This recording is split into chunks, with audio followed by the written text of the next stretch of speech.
Hello and welcome to the Fuel, Run, Recover podcast, helping everyday runners fuel better, run smarter, and recover faster so you can reach your full performance potential. I'm your host, Stephanie Natchek, dietitian, fitness coach, and a fellow runner too. As the owner of Stephanie Natchek Performance Nutrition, I've spent the last 10 years helping runners learn to fuel their bodies, level up their running performance, and establish healthier relationships with food and exercise. If you're ready to reconnect with your love of running, then let's get started on today's episode. Hey there! Before we get started with today's episode, I wanted to take a quick minute to personally invite you to my upcoming webinar called Fuel Better, Run Faster. Taking place on September 26th, this completely free online event is guaranteed to change the way you think about food and fueling as a runner forever. In fact, just in the last couple months, hundreds of runners have already experienced what better fueling means for their running performance, and this is why I'm so excited to be bringing this event back to you this month. No matter your age, experience, or fitness level, a better fueling strategy will help you run stronger, get faster, and ultimately reach your running goals. And if your goal is to see changes in other ways, like healing your relationship with food and exercise, then I highly recommend checking out this event because it will be completely transformational for you. I would love to see you there, so sign up today at the link in the show notes, and we'll catch you on September 26th. Welcome to today's episode where I am going to be talking a little bit more about something called burnout and really give you some framework and some suggestions for how to recognize when you might be getting to that point of getting burnt out from running, but also just from the combination of the running and other life stress that can all feel like it's piling on, to recognize some of the warning signs that you might be on a path towards burnout. What are some of the causes? What are some of the things that can cause you to start getting into burnout territory and feeling burnt out? And of course, we're going to end today's episode by talking about some strategies that are going to help you cope. So how can we recognize these signs and maybe even symptoms, like physical symptoms, that we are getting close to our limit and our threshold for burnout? And how can we sort of course correct, get back on the right path, not get into that full on burnout territory before we're sort of forced and, reach a point of, potentially no return. So I want to thank you so much before we get started with today's episode for spending a little bit of time with me today.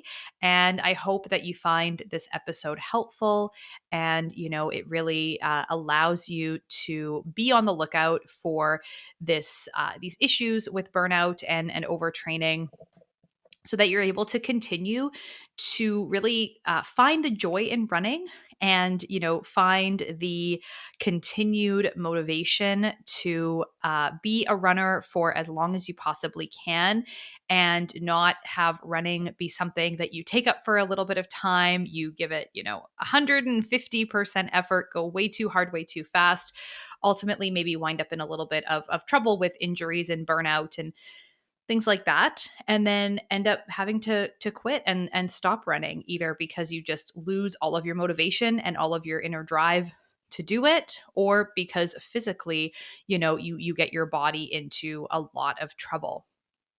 So the first thing that we're going to touch on today in this episode are some of the warning signs that you might be approaching burnout, getting close to burnout, or are sort of in that burnout territory. And, really by definition, burnout is about reaching, a point where the amount of stress that we are putting on ourselves, and of course, this can be either physical stress or emotional stress. I mean, like other life stress and things like that, like where we're not able to cope or maybe compensate for the amount of stress that we are under. It's too much pressure. Maybe there's too much on our plates, too much we're trying to juggle, and we just can't keep up with all of these demands. So of course, you want to start recognizing these signs really early on when we're maybe getting to that point So again, it's much easier to course correct and to fix these early stages, these early issues and struggles with burnout and all of the things that go along with it before it gets so severe or so extreme that we really have no choice but to step back from running because we just can't handle that amount of stress. So, some of the warning signs of burnout from running, really the big one to begin with is going to be either like mental or physical fatigue. You may find yourself having a very hard time mentally wanting to get motivated. You may find that you previously had no problem, jumping out of bed in the morning and lacing up your shoes and heading out the door, and as time has gone on, you're just having to really struggle to get going. You're having to really force yourself. You're maybe procrastinating a little bit. And it's not just for like the really kind of hard workouts either. I know it I'm like this too. And I think a lot of runners can relate where we get a little bit intimidated sometimes by hard workouts, or especially long runs can sometimes be very intimidating, so we maybe are procrastinating a bit, oh, maybe you got to have like one more snack or one more trip to the bathroom before heading out the door. And I'm not really talking about that. I'm talking about, if someone came to your door and gave you any reason or excuse or, kind of get out of jail free card to not have to do that workout, you would take it. Like you would take something potentially bad happening to not have to be going on that run. It is incredibly, incredibly difficult for you to get the motivation and just kind of muster up the drive to want to get out the door and go for that run. Now, of course, that is something that we can feel mentally and psychologically, where it's just our brain doesn't want to do it. We just don't have the get up and go. But also, this is something that we also see manifest in a physical way as well.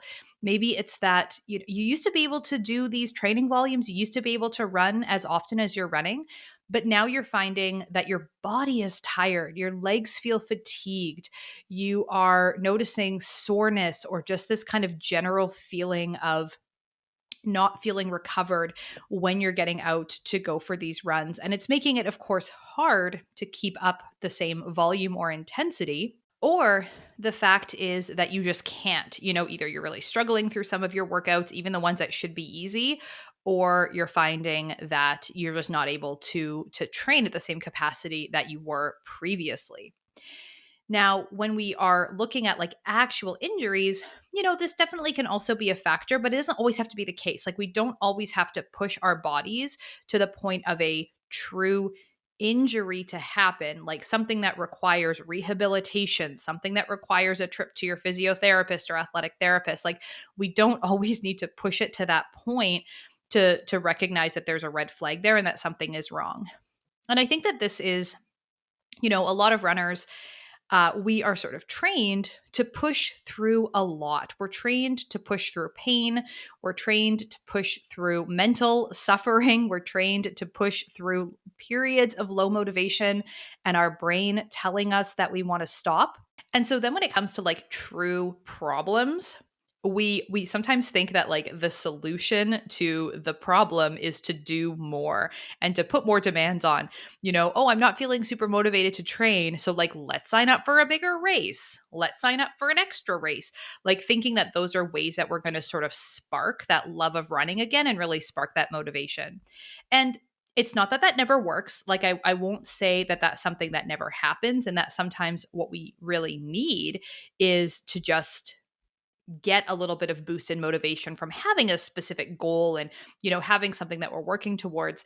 But if you've been racing and you've been consistently doing events and you often have a training plan and you have a goal and you've got all of that stuff, but you're still just kind of hitting that wall and you're still really struggling with your motivation, often the answer isn't to sign up for more events and put more stress on your plate. Because then if you reach a point where you do have an injury that you need to take some time off from, this is where now we have that panic and that struggle of like, well, I've got this race coming up that I want to be ready for, but I can't run as much as I wanted to because I'm rehabbing this injury and the race is coming up really fast. And what do I do? And Again, if we're talking about stress, this is just adding more and more and more to our plate. So these are some of the warning signs, and I really want to highlight the importance of being in touch with yourself, recognizing these things early. And if you're finding that in your daily life outside of running, you're struggling maybe with your mood, you're struggling with your sleep, you're struggling with appetite changes, like if you're noticing that things are off or different, and it's not super clear why, but there's just, obviously something going on and there's been a shift, then definitely looking at where is all of the stress and the extra kind of pressure coming from. Which leads us to want to touch on potential causes of burnout, right? Like, why does this happen? Why can we be sort of chugging along, doing our training, getting ready for our races, doing these events, and we just sort of start to reach a point where it's not giving us the same back? And that motivation and that struggle can really start to play a role. Of course, one of the big potential causes of burnout is going to be just simply doing too much training volume, right? Essentially overtraining. Now, it's not always that we are going to be in the full kind of spectrum of like overtraining syndrome. And it's not that we're seeing all of the like really severe symptoms that go along with overtraining syndrome, but just that we're trying to do more than our bodies are able to recover from or compensate for in the short term. So our volume is too high, our intensity is too high.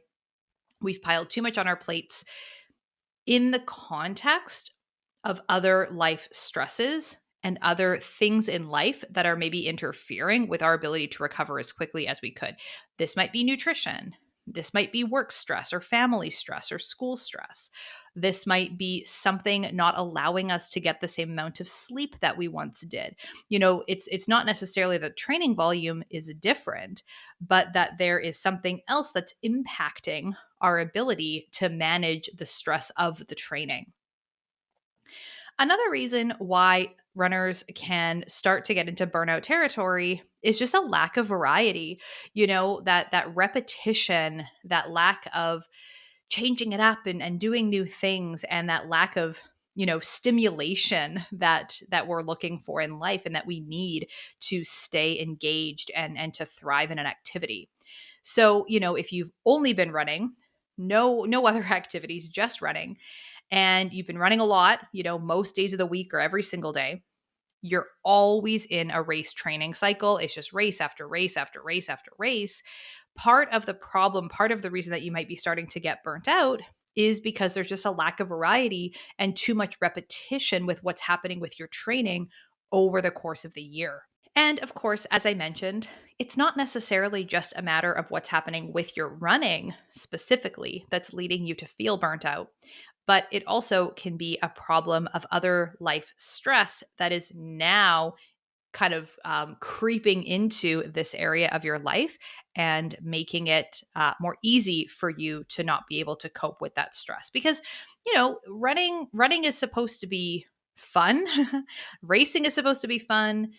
Running is supposed to be a stress reliever, but we have to remember that balance of the relief, the stress relief we get from physical activity, and the fact that heavy training, hard training for a race does put extra physical stress on our bodies.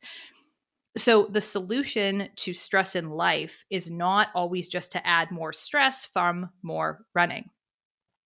And this is one of the biggest things that I recommend that the runners that I work with that are in my program incorporate into their recovery strategy is having non-running ways to cope with stress, having non-running related activities that make you feel good, that give you that mindfulness, that allow you to recover, that help compensate and help cope with some of those life stressors, because we can't always expect that we should or are able to or even want to run our way out of every life situation that we find ourselves in. And this is where a lot of runners can wind up even worse off as a result, is because they're doing a lot of running, they have some other life stress that makes it harder for them to cope with the stress. And their only way of coping with stress is by running.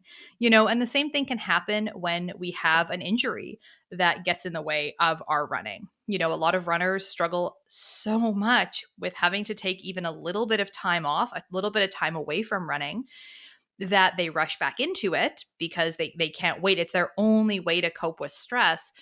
And that, of course, can just perpetuate more issues with not recovering fully and continuing that injury cycle. So that's a little bit more about burnout, what it is, why it happens, and especially why it can happen to a runner who previously would never have expected it. A runner who was super motivated, doing great in races, making good gains with their fitness, why all of a sudden, despite having, being very goal oriented, being very motivated, we can reach that point. And of course, even professional athletes can find themselves here.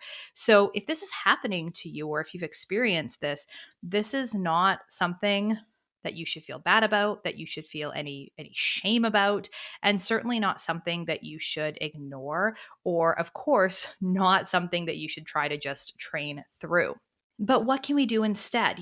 If we've recognized and we're aware of the fact that maybe we're having some issues with burnout, or we're kind of getting close to burnout territory, what are some things that we can do? How can we kind of cope with this in a way that doesn't require us to completely stop running, if we don't want to?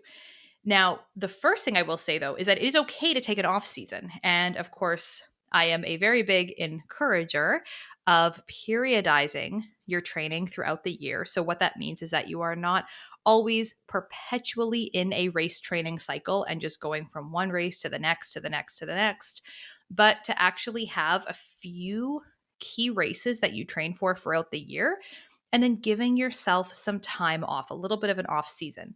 Now, you don't have to stop running entirely during that off season, but what we do want to do during our off season is run probably quite a bit less and take the structure and the requirement out of doing certain types of runs. So maybe these are runs where we turn off Strava, we leave the watch at home. We don't look at our pace, we don't look at our time. We just go out and run in, either in a new place where we don't necessarily know our distance. Or, of course, you can run a route where you do know the distance. Every single runner knows exactly how far a mile is from their house in pretty much every direction that you can run. So chances are you'll be able to get in some runs, a few runs a week, that you can just not worry about the numbers, not worry about the data, and just fall into that rhythm of actually enjoying running. It is so tremendously helpful to give your body and your mind a chance to do that. And of course, to have those phases of time, those periods of time when you have reduced your running volume to allow your body more adequate recovery time in between your workouts. Another thing we can look at doing to help us cope with burnout, and this may be something that's valuable both during a race cycle as well as during your off season, is to vary it up a bit. Change up your training, add in some cross training. Maybe you try a new activity and kind of incorporate a new different activity into your week. Maybe it's a class, maybe it's swimming, maybe it's dancing, maybe like whatever it is. Again, just to take that structure and that requirement out of having to do certain workouts or certain things and just keep it fun. Move your body in new ways that don't feel like exercise, or don't feel like formal exercise, and just give yourself a little bit of time to enjoy exercise and to enjoy movement in an entirely different way.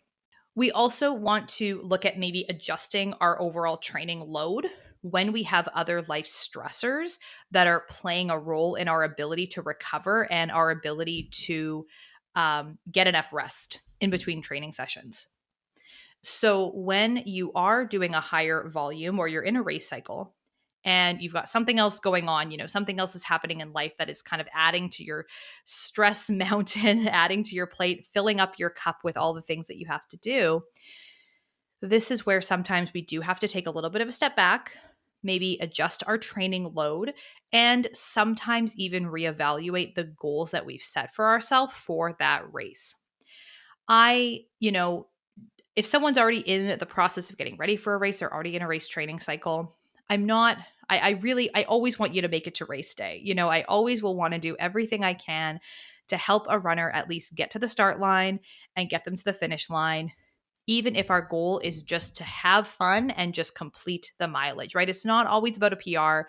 It's not always about, well, if I can't PR, then there's no point in racing and I'll skip this one.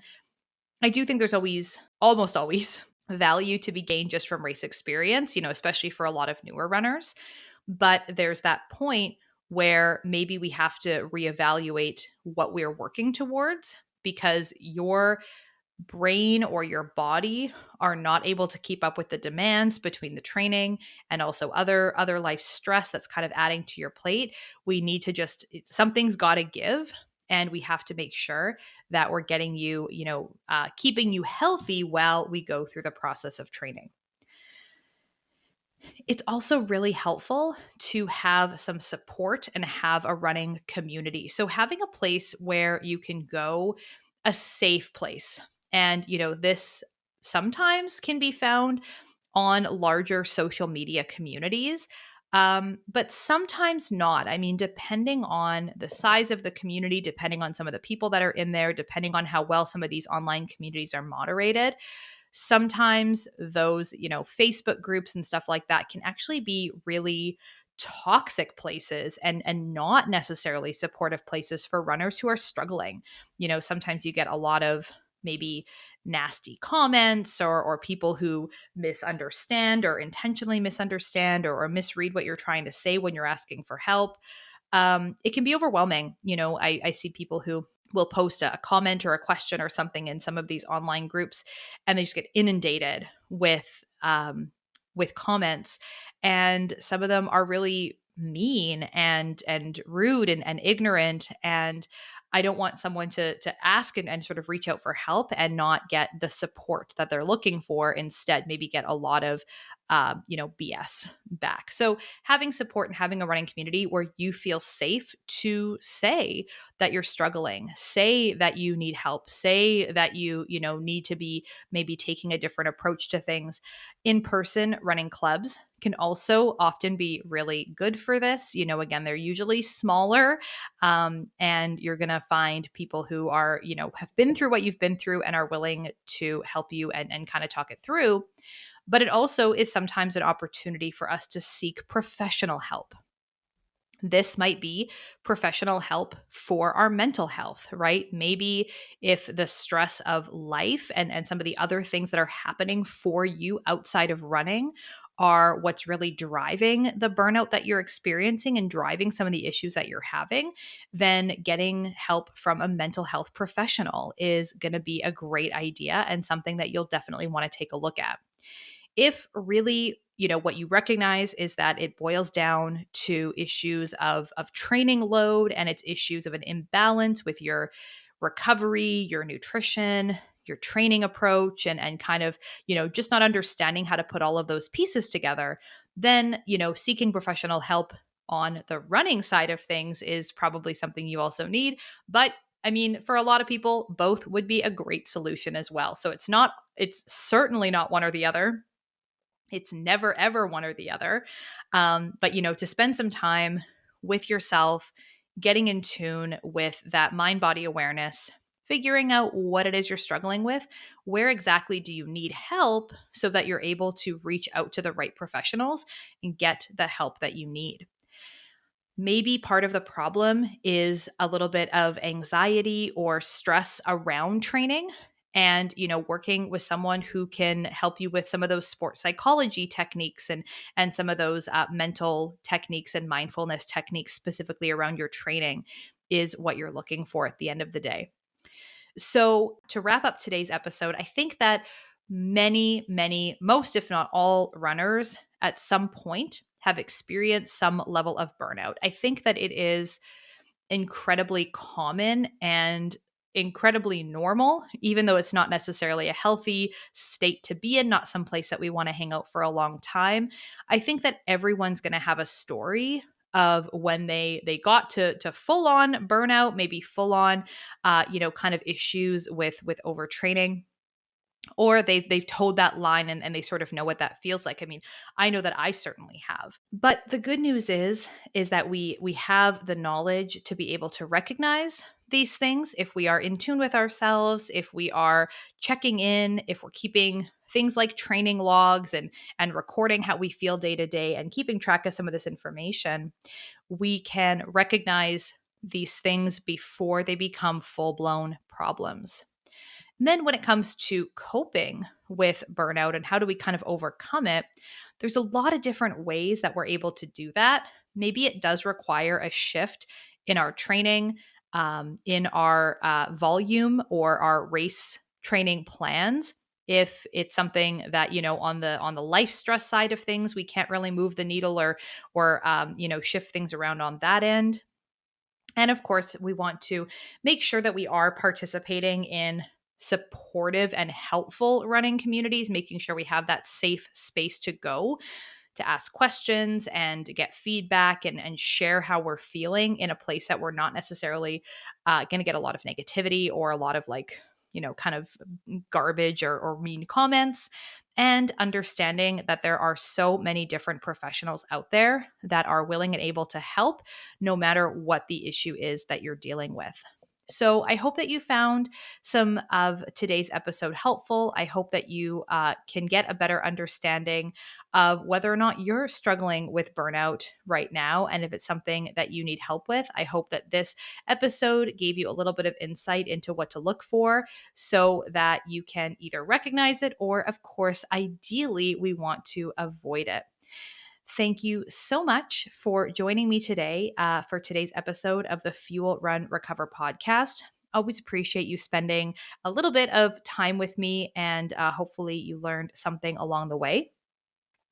If you are looking for help with your running, nutrition, training strategies, then of course you can check out my website, www.stephanienachek.com, to learn more about how you can work with me either in a one-on-one setting for private coaching or of course in my online group program, the Fuel Train Recover Club, which I am so proud to say is a very positive and supportive community where, of course, you'll get tons of information, all the education and resources that you need to reconnect with your love of running and become the very best runner that you can be, and as well get access to my help and support along the way. So that is it for today's episode. I want to thank you again for tuning in, and we will see you next time. Bye for now.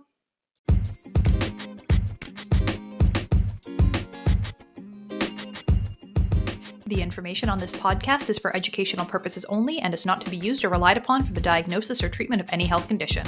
This information does not create a client-practitioner relationship and should not be used as a substitute for professional medical advice.